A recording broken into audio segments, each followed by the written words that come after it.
Hello everyone, welcome to the Aligned Stars where your journey to the mastering civil engineering begins. Whether you are preparing for the competitive exams or want to enhance your skills for real-world applications, we are here to guide you every step of the way. Join us and align your knowledge with success and align your stars for a brighter future. Firstly, we're going to start with the subject surveying, and today's video lecture is about introduction and basic concepts. So let's begin. What is surveying?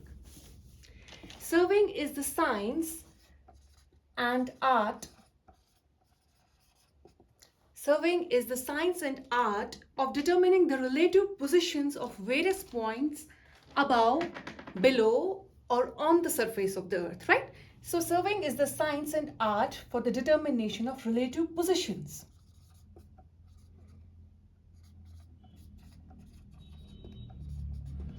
of various points above, on, or below the surface of the earth. Now, how do we determine the relative position of these points? We determine these by measuring the horizontal distances, the vertical distances, the vertical angles, and the horizontal angles by various surveying instruments, right? So let me summarize it for you. Surveying is the science and art of determination of the relative position of various points above, below, or on the surface of the earth by measuring horizontal distances,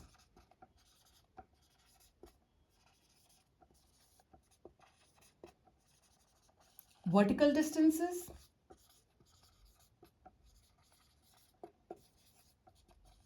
these are also known as elevations,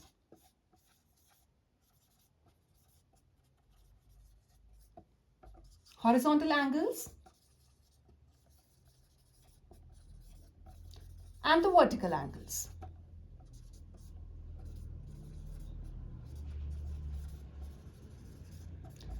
These four things are measured by means of various surveying instruments, and after determination of the relative position, maps and plans are prepared in the office. Well, we take the measurements in the field, computations are done, and the plans and the maps are prepared in the office. These plans and maps are used for the planning of various engineering works. They're used for the computation of areas and volumes. They're also used for designing and estimation of the project and various other uses as well. So let me summarize it for you. Surveying is the science and art of determination of the relative position of various points above, below, or on the surface of the earth by measuring horizontal distances, vertical distances or elevations, horizontal angles, and the vertical angles by various surveying instruments. And after we take the measurements in the field, what do? We do the computations in the office, and the plans and maps are prepared. Plans and maps are prepared in the office. So the basic objective of the surveying is to survey an area and prepare its plan or a map. And these plans and maps are used for various purposes, the number one being planning of engineering works,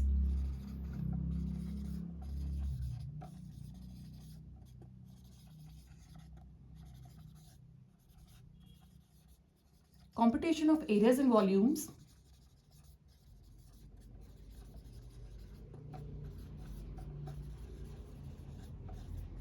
designing and estimation of the project. We use these plans and maps for design and estimate of the project as well, of any engineering project, and for various other purposes, right? So this is the basic objective of surveying. But in addition to this, surveying also includes the art of setting out or locating the points on the ground from the prepared plans and maps, right? Firstly, we survey an area, we prepare plan and map by measuring horizontal distances, vertical angles, and horizontal angles. After doing the computations in the office, we prepare plans and maps. They're used for all these things: planning of engineering works, computation of areas and volumes, design and estimation of the project. And in addition to this, surveying is also the art which includes that after the plan and map is prepared in the office, we can locate the points on the ground from the prepared plan and map of the area that is being surveyed, right? Let's move on.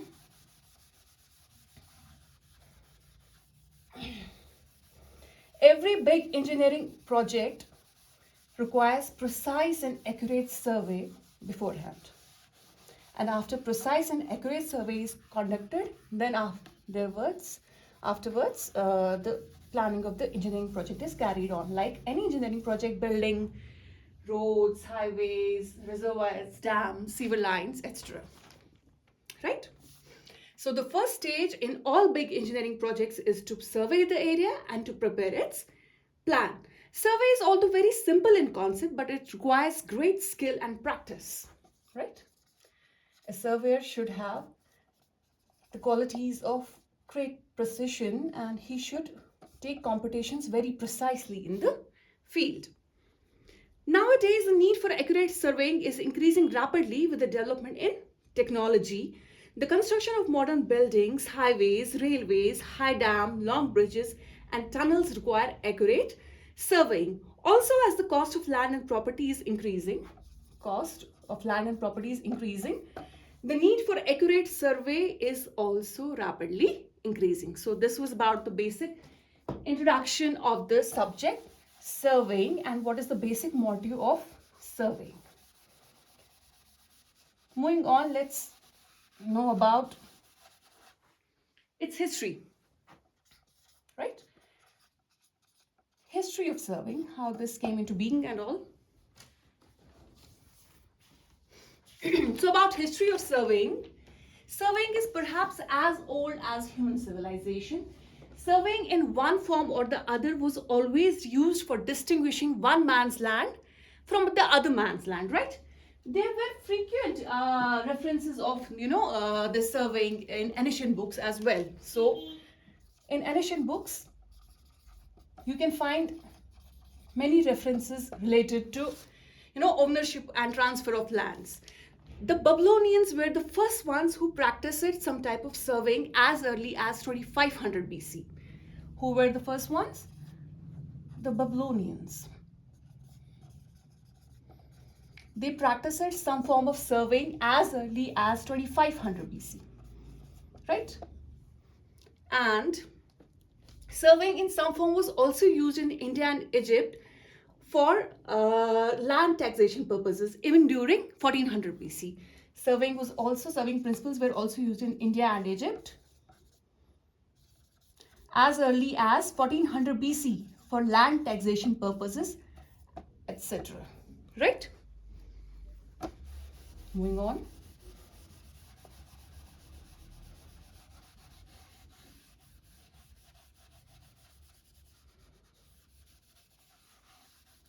Romans developed improved methods of surveying during the Roman period.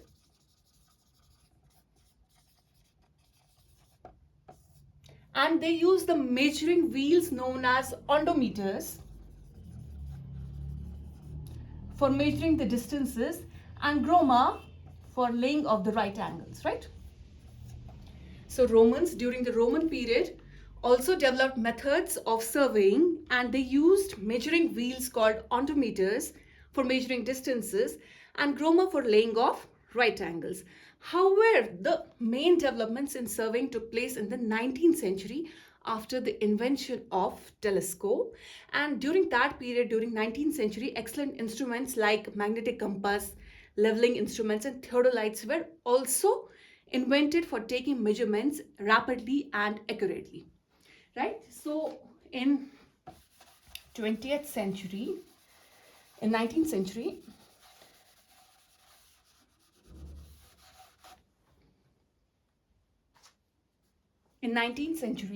after the invention of telescope, more improvements in the surveying techniques were devised, right? And during this period, during 19th century, the invention of magnetic compass and the use of leveling instruments and theodolites were also invented, by which the surveying principles became devised, and surveying could be done more rapidly and more accurately. That's the main point.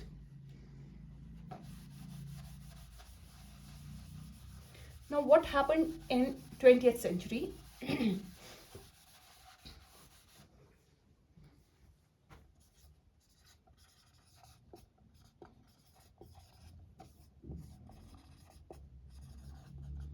In 20th century, the surveying instruments and methods were further improved. How? After precise leveling instruments and modern optical theodolites were invented. Modern optical theodolites were invented and further improvements in field of surveying were done. Right? And nowadays we use EDM extra, and lasers is also used quite a bit in surveying nowadays. And nowadays surveying is not only limited to the measurements on or near the Earth's surface. However, nowadays it also extends to the deep sea and the extraterrestrial space as well. Right? So this was something about the history of surveying. Let's move on and study about the primary divisions of surveying.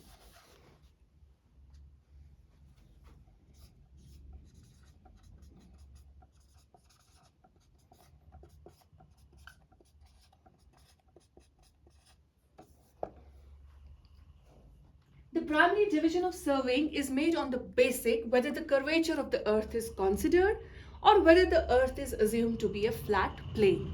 As you all know, the actual shape of an earth is oblate spheroid. Right? It's an oblate spheroid. It's ellipsoid of revolution. It's flattened at the poles and slightly bulging at the equator. Let me draw it for you.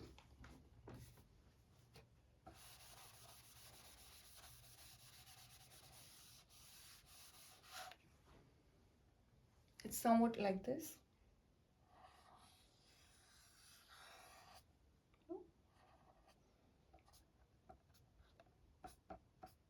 It's flattened at the poles and it's slightly bulging at the equator. That's why its shape is oblate spheroid. Right? The length of the two axes, the major axis and the minor axis. This is equatorial axis, this is the polar axis, this is major and this is minor. It is, let me write it down over here.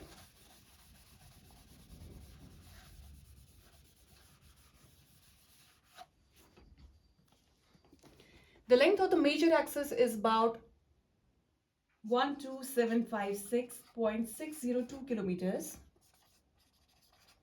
And the length of the minor axis or the polar axis is about, this is the length of the polar axis, and the equatorial axis is about 12713.168, right?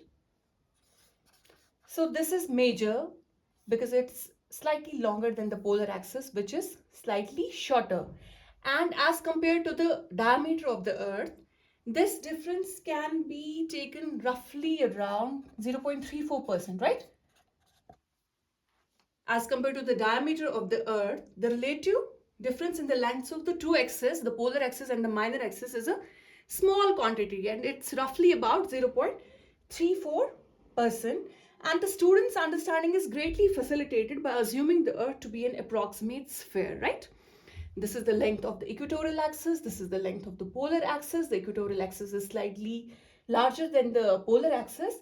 And as compared to the diameter of the earth, this difference in the length is roughly about 0.34%. However, we all know as it's an oblate spheroid, it's bulging at the equator and it's slightly flattened at the poles. So because of the curvature of the Earth's surface, all the major distances on the Earth's surface are actually curved. However, when the distances are small compared with the radius of the Earth, there is no significant difference between the curved distances and the corresponding straight line distances. And hence, we can safely ignore the curvature of the Earth and we can take it as a flat plane. And on that very basis, the primary division of the surveying is done, and we have two divisions. The first one is plane surveying and the second one is geodetic surveying, right? Let me summarize it once again that as I already discussed, that the shape of the earth is actually an oblate spheroid. It is the length of the major axis is slightly longer than the polar axis, and it's slightly flattened at the poles and bulging at the equator. And because of its curvature, all the distances on the Earth's surface are actually curved.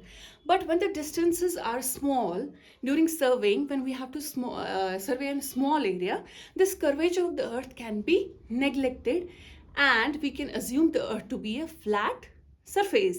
And on the very basis of the curvature of the Earth, the primary division of the surveying has been done as plane surveying and geodetic surveying. Let's study plane surveying first.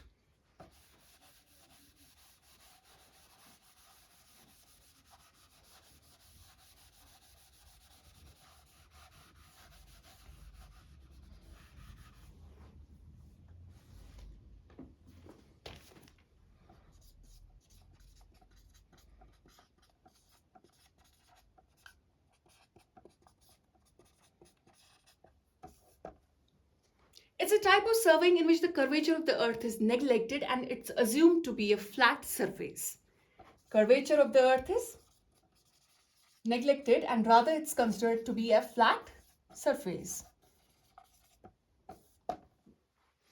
All distances and horizontal angles are assumed to be projected onto the horizontal plane.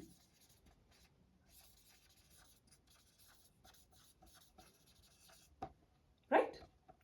And what is a horizontal plane? A horizontal plane at a point is the plane which is perpendicular to the vertical line at that point. And as we all know, the vertical line is indicated by a freely suspended plumb bob, right? A single horizontal plane of reference is selected in plane surveying, and it is assumed for a large area, covering that area to be surveyed, and plumb bob lines at all points of the area are assumed to be parallel to one another, right? The plumb bob lines at the various points are assumed to be parallel to one another.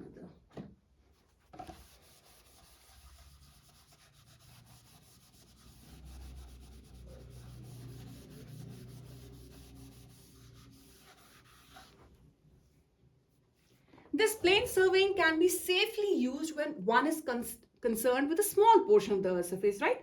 And the areas involved are less than 250 square kilometers. Right? When small area is surveyed, less than 250 square kilometers or so, we can safely use plane surveying, and it's a type of surveying in which the curvature of the Earth is neglected and it is assumed to be a flat surface, and all the distances and horizontal angles are assumed to be projected on a horizontal plane. And as already discussed, that a horizontal plane at a point is the plane which is perpendicular to the vertical line at that point, and the vertical line is indicated by a freely suspended plumb bob, right? The next one, geodetic survey, right?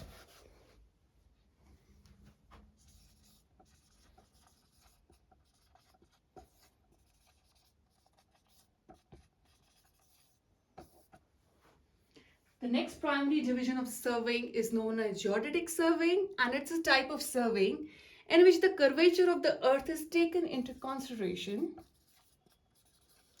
and a very high standard of accuracy is maintained. Right?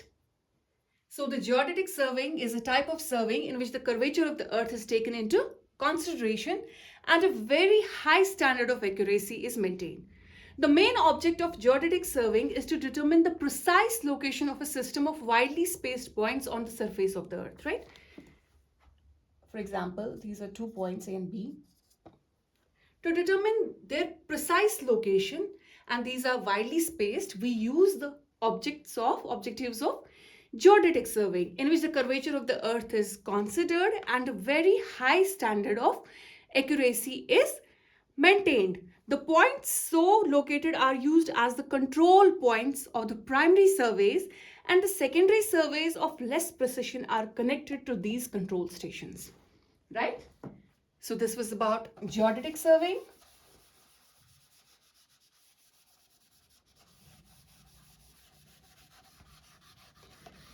Let me quickly summarize the 2 primary divisions of surveying for you. This is the plane surveying. This is the geodetic surveying.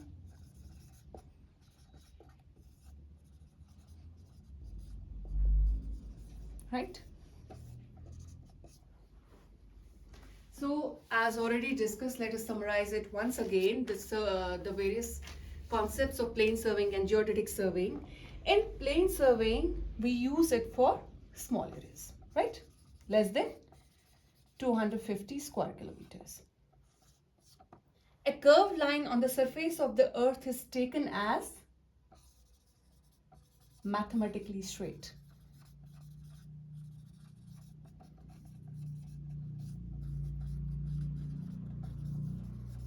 Right? The direction of the plumb lines at various points are assumed to be parallel to one another. These are the plumb lines, and at various points they are assumed to be parallel to one another. The spherical angles are considered as to be plane angles. And the standard of accuracy of plane surveying is less than that of the geodetic survey. Right? However, for geodetic surveying, it's used for large areas.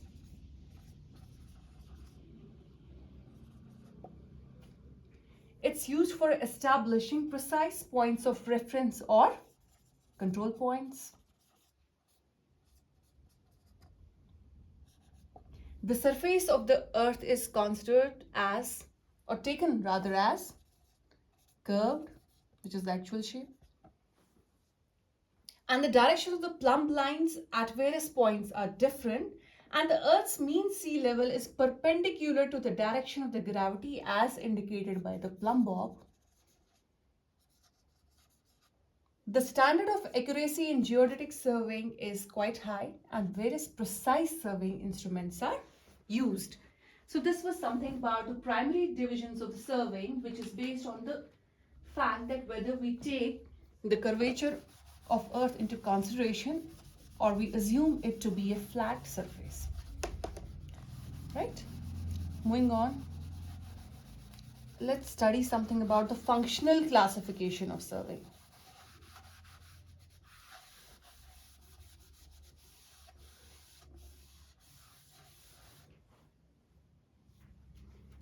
Functional classification of surveying.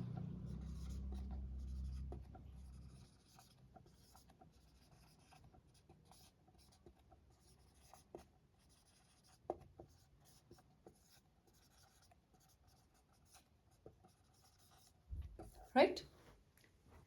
Let's study now about the functional classification of surveying. Based on the purpose for which they are conducted, surveys may be classified as the first one, control surveys. So what are control surveys? It consists of establishing the horizontal and vertical position of widely spaced control points using the principles of geodetic surveying, right? And in India, control surveying is done by the Survey of India.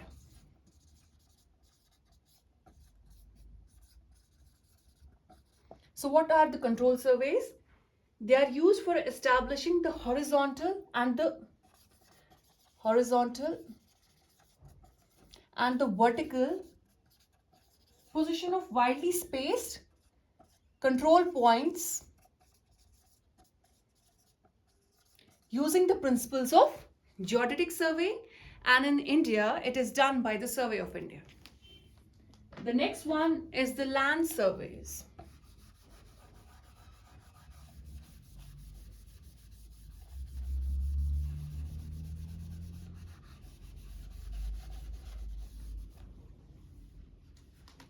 What are land surveys? Land surveys are conducted to determine the boundaries and areas of tracts of land. These are the oldest types, as land surveys have been used since the early civilization, as already discussed. These are also known as property surveys,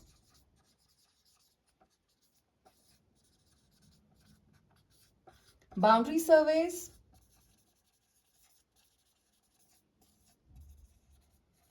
or cadastral surveys, right?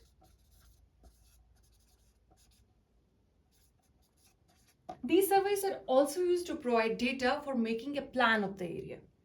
Land surveying is the most common type of surveying.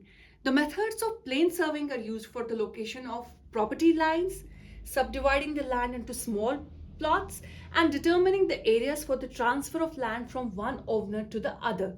And this, the cadastral survey, this is done for marking the legal boundaries of land, right? So this was something about land surveys. The next one is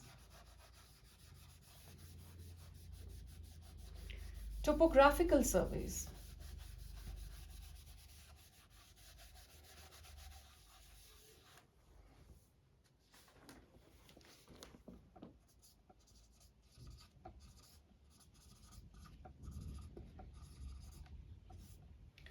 Topographical surveys. What is topography?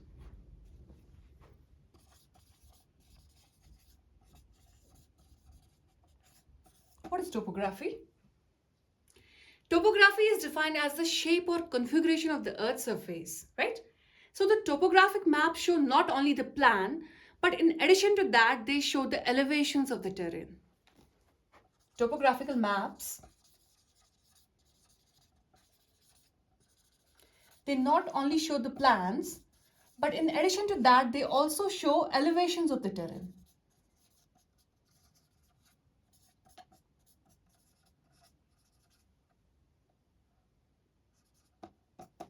Right? So topography is defined as the shape or the configuration of the Earth's surface. The topographic maps show not only the plan, but also the elevations of the terrain.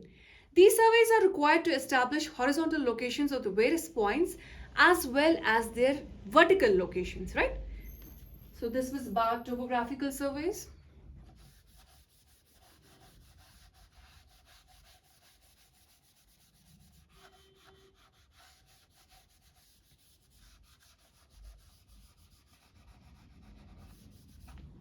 The next one is route surveying.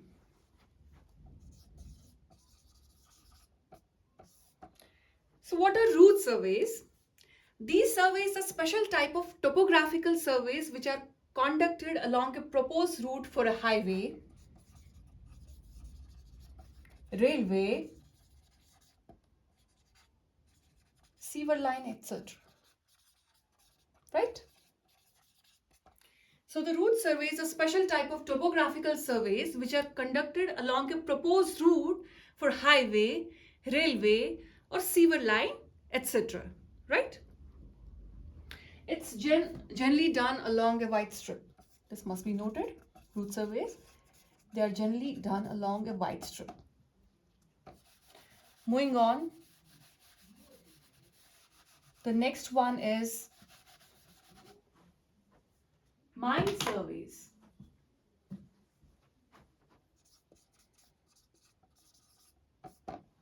So what are mine surveys? These surveys are conducted to determine the relative position and elevations of mines, shafts, adits, boreholes, and other underground works, right? So mine surveys are conducted to determine the relative position and elevations of mines, shafts, adits, boreholes, and for various other underground works.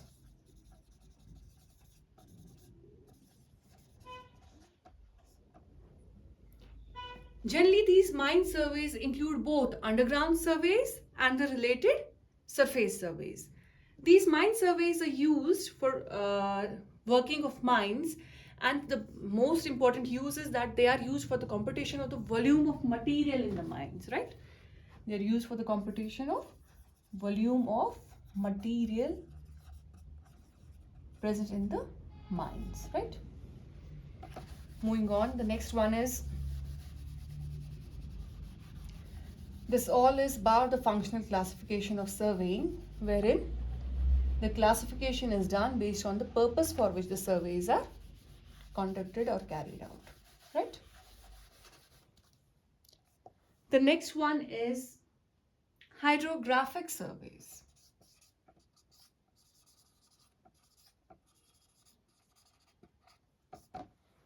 So what are hydrographic surveys? These surveys are conducted on or near the body of water such as lakes, rivers, bays, harbors, etc. Right? Marine surveys are also special type of hydrographic surveys. However, they cover a broader area near sea for offshore structures and navigations and tides, etc. These hydrographic surveys, they consist of locating of shorelines, estimation of water flow, and determination of the shape of the areas beneath the water surface, right? Let me summarize it for you. Let me rub it first.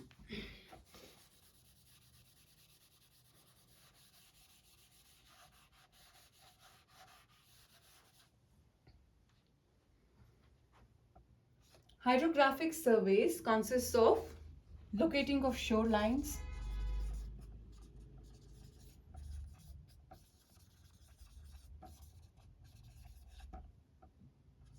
estimation of water flow,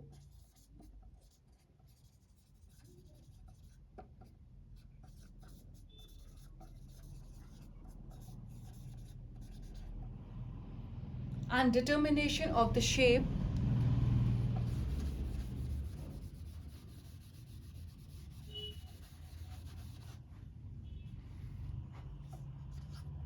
and determination of shape of areas beneath the water surface, right? Beneath the water surface, right? So this was about hydrographic surveys. The next one is engineering surveys.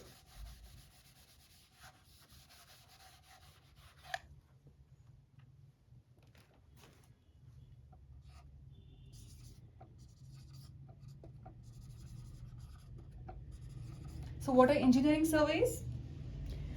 These surveys are conducted to collect data for the designing and planning of engineering work such as buildings, roads, bridges, dams, reservoirs, sewers, and water supply lines, right? They are the combination of, they generally include land surveys, city surveys, topographical surveys,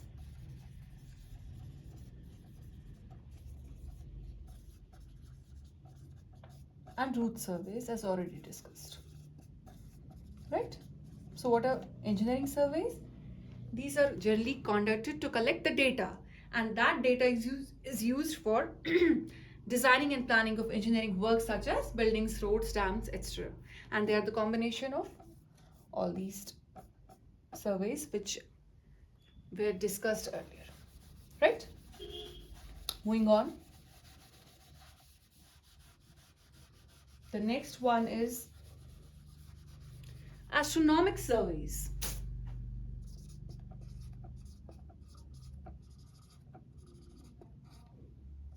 So what are astronomic surveys?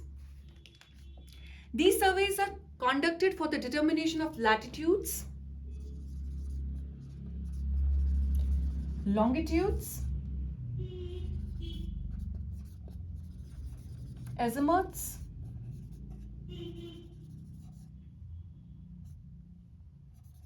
and local time, etc. What are astronomic surveys? These surveys are conducted for the determination of latitudes, longitudes, azimuths, local time, etc. for various places on the earth by observing heavenly bodies such as the sun and the stars. These astronomic surveys are used for the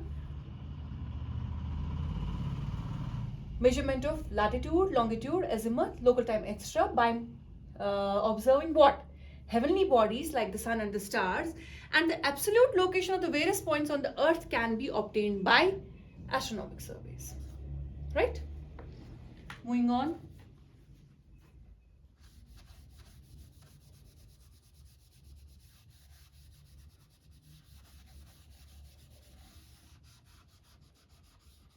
The next function classification of surveying based on the purpose for which they are carried is satellite surveys. Right? So what are satellite surveys? These surveys are conducted to obtain intercontinental, interdatum and inter-island geodetic ties all over the world by means of artificial Earth satellites, right? Let me summarize it for you. These surveys are conducted to obtain intercontinental,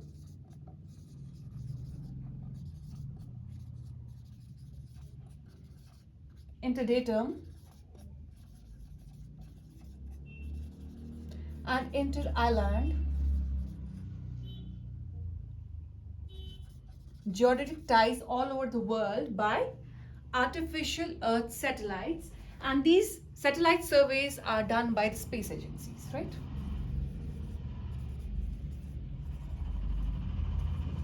Moving on, the next surveys are geological surveys, right?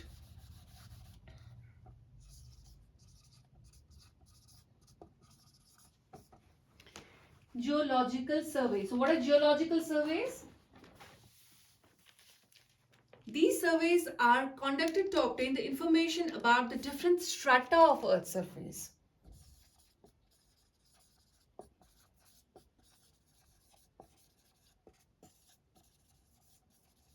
Right? So what are geological surveys? These are conducted to obtain information about different strata of the Earth's surface for geological studies. Geological maps are prepared by depicting the details of the strata. So what do? We conduct the geological surveys for various geological studies, and then geological maps are prepared in office for depicting the details of the strata of the Earth's surface, right? Moving on, the last one,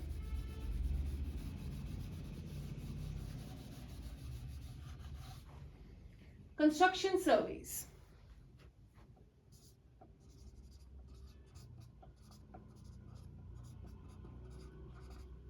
So what are construction surveys? As we already discussed that various kinds of surveys are conducted to obtain information, and then plans and maps are prepared in the office. And after these plans and maps are prepared in the office, the points and lines are established on the ground from the prepared plans and the maps. And the structure is laid out on the ground, or the layout plan of the structure is marked on the ground. This forms construction surveys, right? So they are the reverse of engineering surveys, right? What do we do in engineering surveys? As already discussed, that we collect the data for the planning and designing of the engineering works, right? Then when plans and maps are prepared in the office after engineering surveys are conducted, then the structure has to be laid out on the ground. The layout plan of the structure has to be marked on the ground, and for that construction surveys are conducted, and these are generally the reverse of engineering surveys, and these are also known as location surveys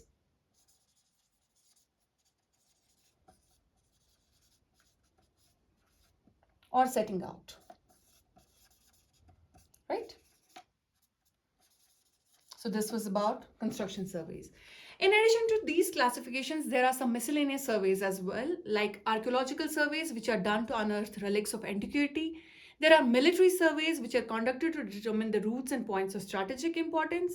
And there are gravity surveys also. These are conducted to measure the intensity of the gravitational force at various points.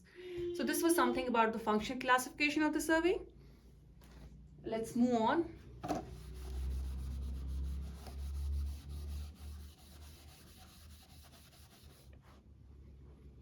And study about the classification based on the instruments used.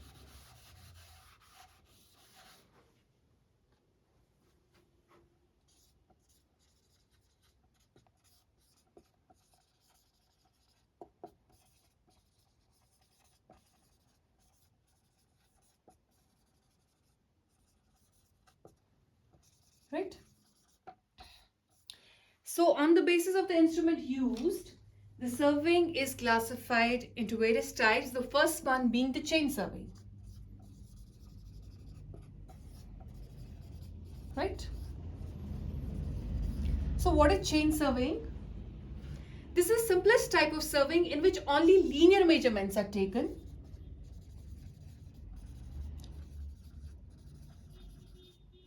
With a chain or a tape, and no angular measurement is taken, right?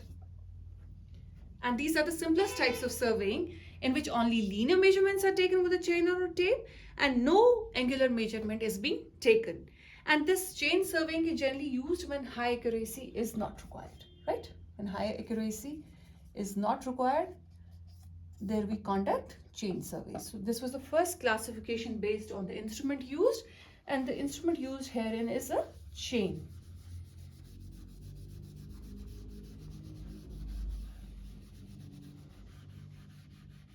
The next classification based on the instrument used is compass surveying. What is compass surveying? In compass surveying, the horizontal angles are measured with the help of a magnetic compass.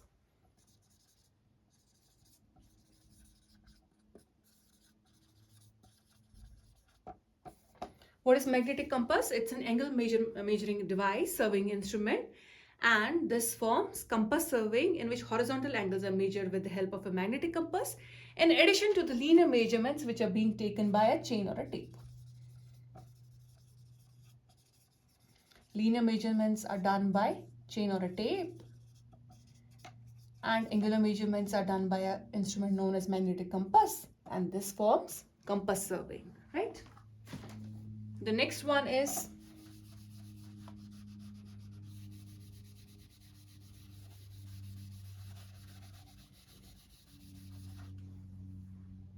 leveling, right?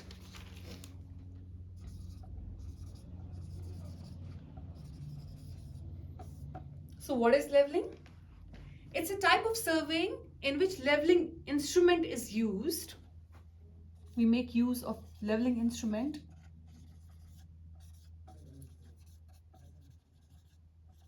for measuring what? The relative elevations or levels of various points in the vertical plane. The relative elevations or the levels of various points in vertical plane, right?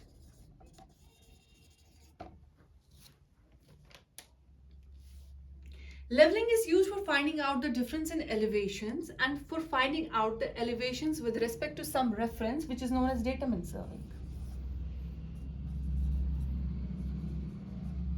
right?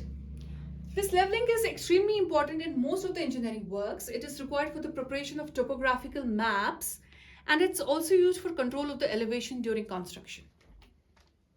Moving on. The next classification of the surveys based on the instrument to be used are plane table surveys.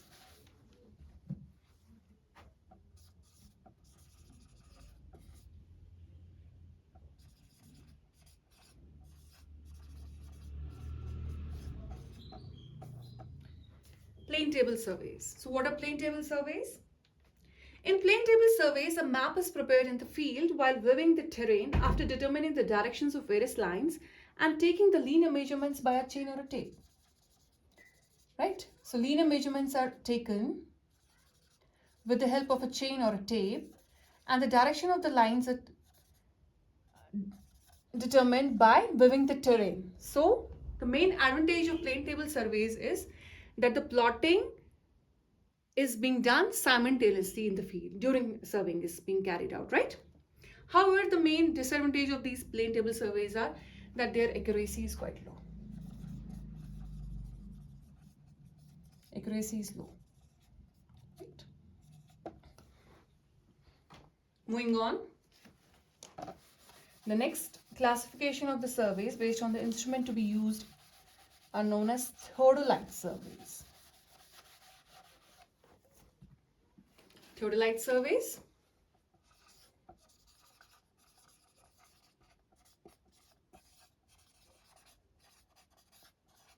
So what are theodolite surveys? Theodolite surveys are generally carried out by a surveying instrument known as a theodolite. And what is a theodolite? A theodolite is a very precise instrument for measuring horizontal and vertical angles. This theodolite is a surveying instrument which is used for measuring horizontal and vertical angles. Right? The theodolite surveys can broadly be classified into two types, traverse and triangulation. Let me rub it first.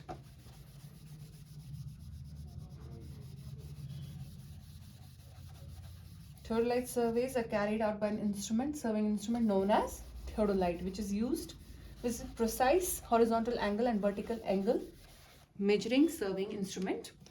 And these theodolite surveys are classified internally into two types. The one is traverse, first one, and the next one is triangulation.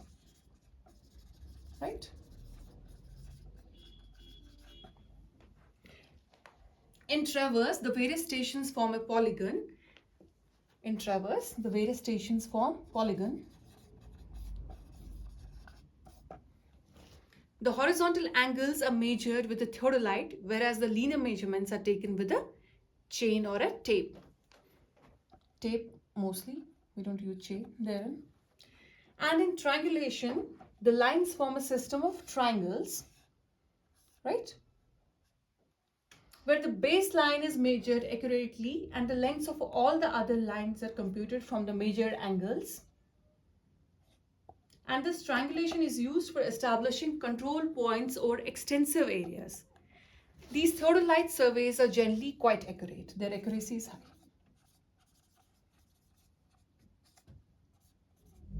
Right? So this was about theodolite surveys.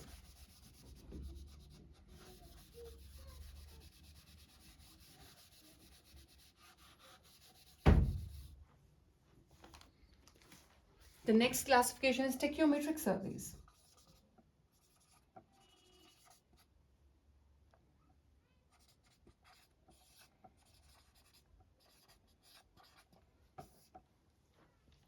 So what are tachyometric surveys? These surveys are conducted with the help of a surveying instrument which is known as tachyometer.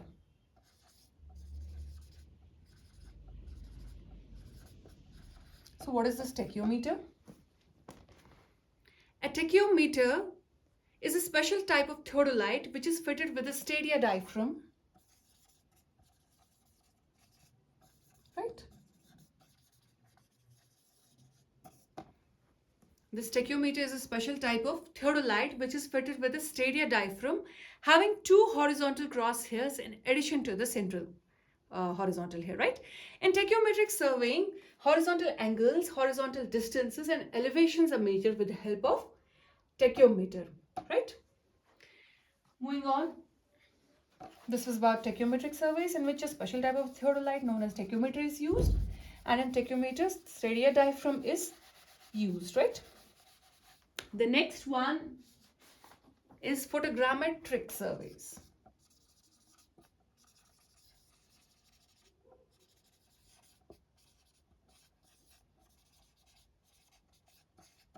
So what are photogrammetric surveys? In photogrammetric surveys, we make the use of photogrammetry.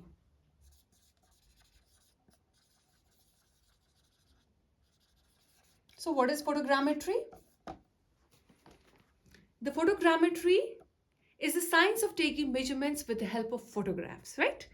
So photogrammetric surveys are generally used for topographic mapping of vast areas, right? These are extremely useful for obtaining the topographical details of the area which are difficult to reach.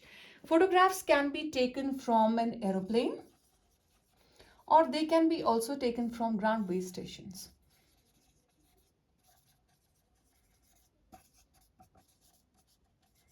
Right?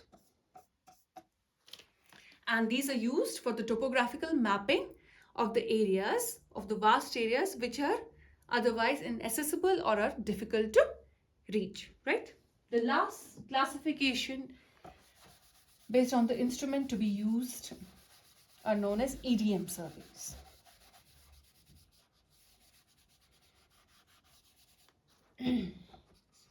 EDM surveys, electronic distance measuring instruments are used, and the classification is known as EDM surveys. Trilateration, right? Trilateration is a type of triangulation. Triangulation, as I already discussed during third light surveys. Trilateration is a type of triangulation in which all the three sides of each triangle, as already discussed, the various stations in triangulation form triangles, right? And what do we do in trilateration? The distance of all the three sides of the triangles are measured. The three sides of the triangles are measured by accurately with the help of various EDM instruments, right? And the angles are computed indirectly from the known sides of the triangle. And the angles are computed indirectly from the sides of the triangle. Thus, all the sides and the angles are determined. Like triangulation, trilateration is also used for fixing the position of control points.